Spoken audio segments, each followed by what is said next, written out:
Here's the grave of Sergeant John Connor. He served in the 2nd Minnesota Volunteers during the Civil War. He now lies here in this long abandoned ghost town of Rochester, Montana, in the middle of nowhere and long forgotten. But the members of the American Legion in Twin Bridges want to make sure Sergeant Connor and 4 other veterans are never forgotten. Fire! Hey! Fire! Hey! People don't forget that there, are veterans that are been buried someplace long forgotten. So hopefully we're just going to bring the reminder back that there are veterans around. The Twin Bridges Honor Guard traveled 14 miles down this winding dirt road to the once booming gold mining town of Rochester to perform a Memorial Day ceremony at the Ghost Town Cemetery, where 5 war veterans are buried.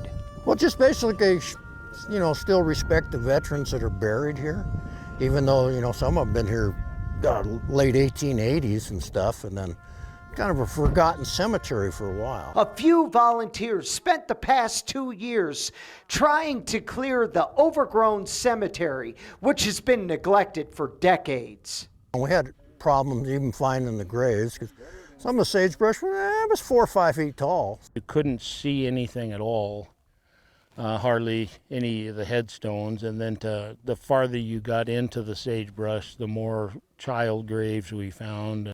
Gold was discovered in Rochester in 1863, and by 1900, more than 2,000 residents had been living there before it went bust in 1937.